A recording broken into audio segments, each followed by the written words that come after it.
ಕೇಂದ್ರದಲ್ಲಿ ಇರ್ತಕ್ಕಂಥ ಬಿಜೆಪಿ ಸರ್ಕಾರ ಅವರ ನಡೆ ಏನಿದೆ, ಒಬ್ಬ ಸ್ವಚ್ಛ ಸಜ್ಜನಿಕೆ ಚಾರಿತ್ರ್ಯವಾಣ ರಾಜಕಾರಣಿಯನ್ನ ಷಡ್ಯಂತ್ರಕ್ಕೆ ಒಳಗಾಗಿ ಅವನ ತೇಜೋವಧೆ ಮಾಡ್ತಕ್ಕಂಥ ಏನೊಂದು ಕುತಂತ್ರ ನಡೆದಿದೆ, ಆ ಕುತಂತ್ರದ ವಿರುದ್ಧ ಸಿದ್ದರಾಮಯ್ಯ ಸಾಹೇಬರು ಒಂದು ಜಾತಿಗೆ ಸೀಮಿತವಾದಂಥ ನಾಯಕರಲ್ಲ.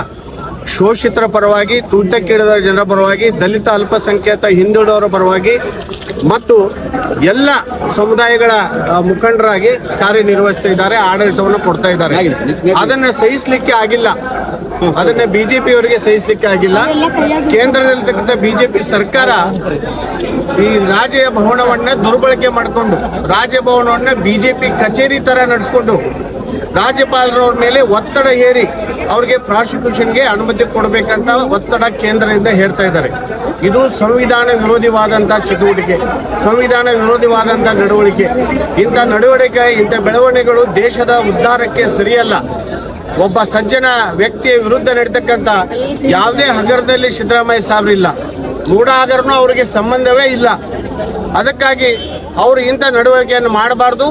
ಏನೋ ಒಂದು ವೇಳೆ ಪ್ರಾಸಿಕ್ಯೂಷನ್ ಕೊಟ್ಟರೆ ಇಡೀ ಕರ್ನಾಟಕದ ಜನತೆ ಹತ್ತಿ ಉರಿತದೆ ಮತ್ತು ರಾಜಭವನಕ್ಕೆ ಮುತ್ತಿಗೆ ಹಾಕ್ತೇವೆ. ಈ ನಡೀತಕ್ಕಂಥ ಜಿಲ್ಲೆಯಲ್ಲಿ ನಡೀತಕ್ಕಂಥ ಇವು ಪ್ರತಿಭಟನೆಗಳು, ಇವು ಪ್ರತೀಕಾತ್ಮಕ ಮಾತ್ರ.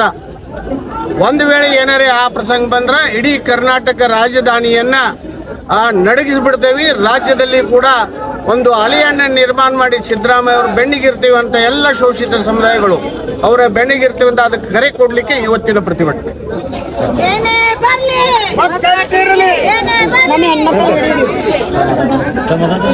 ಬೇಕೇ